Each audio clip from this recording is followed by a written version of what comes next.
So today we're going to take a look at a scenario where the USA and Russia go to war. Now there will be no nuclear bombs used, as that kind of ruins the whole video, and NATO and other alliances have all been disbanded. Leave a like if you enjoyed this video, and feel free to subscribe to the channel and show some support. It's greatly appreciated. Now let's get right into the scenario. So how would this war start? Well, Russia's leader Putin has been assassinated now, and Russia blames the US. Tensions between the two countries are at an all-time high, and a US military ship up by Alaska gets blown up by Russia. The US sees this as an act of war and declares war on Russia, and so the two countries go to war. The US already having more military up in Alaska than Russia has in Siberia, they begin to push in and immediately take over most of this land here, and they continue their push into Siberia, seeing very little resistance because there's no people up here.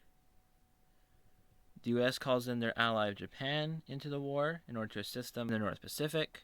They begin to invade these islands, taking them with much ease, and they make a landing on mainland Russia, seeing very little resistance because, again, there's no people here. The US calls in Canada as well, as, well, they're good in the cold, and Russia calls in their ally of Belarus. Now let's say in this alternate timeline that Russia has fully occupied Ukraine, and the US calls in more allies in Europe, such as France and Great Britain.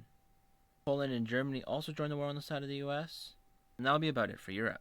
Belarus and Russia were more mobilized for this war as they already have troops in here, and begin to push into Poland. Kaliningrad is a heavily militarized area, and they push in quite easily from there. Now Poland does have a very strong military, don't get me wrong, but Russia is already mobilized, and they begin to push in very much. Elsewhere we see the Americans, Canadians, and Japanese taking up this peninsula, and continuing to take over Siberia. They have very little resistance. Again, there's no people here, so this goes quite well for them. They start to get some resistance down here by Mongolia, as there are some people there, but again, this entire region has like no people in it. They take these islands. All that's really up here is just oil, and while that may be valuable, Russia doesn't want to lose its capital, so that's where they're going to mainly be focusing their troops. Back to Europe, Russia continues to push into Poland, as this was going quite well for them, but American troops have now shown up, and they begin to push them back. Take back Warsaw, and they have a little bit of trouble pushing back to Kaliningrad,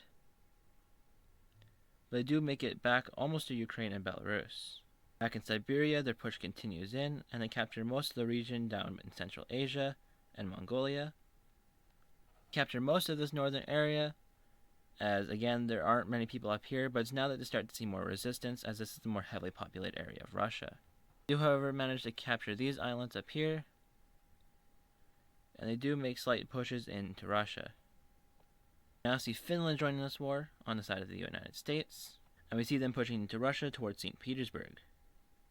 We also see them pushing out into this peninsula and cutting it off from the rest of Russia, as it soon falls, and Finland continues to push in. They do soon, however, meet a stalemate and aren't able to push in any farther, but they do take the city of St. Petersburg and the surrounding sea.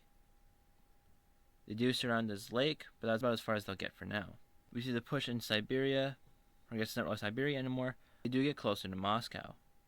We see Poland finally being fully liberated, and they begin to push back into Ukraine. They push into Belarus as well, but have trouble pushing to Kaliningrad as it is heavily militarized. They continue to push into Belarus, spearheading towards their capital, eventually taking it, and this leads to the collapse of the country. Russian troops still hold out, however, but there's not much left. Continue pushing into Ukraine, taking over a lot of area. Eventually Kyiv is captured, and they push down into more southern Ukraine. They near the Crimea Peninsula, and they take out the area down here by Moldova. Leningrad is eventually captured. This really isn't looking that good for Russia. Finland makes a few more pushes in, capturing this peninsula up here as well. Push down along the Baltics, and down into Belarus. Begin to spearhead out towards Moscow, but don't quite get it there. And it is now that Russia wants to end the war. Belarus surrenders, and Russia also does. So in this peace treaty, we see that Russia is divided into multiple different republics. The US getting control over reverse Alaska. We have Japan getting all of these islands, as well as some coastal areas here, and on the tip of this peninsula. 1, 2, 3, 4, and 5 new republics out of Russia. The old Russian government is still here. It's just very crippled and maybe a little bit more American. Poland annexed all of Kaliningrad and some land out of Belarus. We have Ukraine taking some land out of Belarus. And Belarus is not doing very good, and they're just going to go ahead and unite with Russia. Finland gets a lot of land. They get this whole peninsula up here, and the land around St. Petersburg, as well as this lake here. And yeah, that'll be about it for this video. Thank you all for watching. Please feel free to like and subscribe to the channel. The support is greatly appreciated. And yeah, thank you for watching.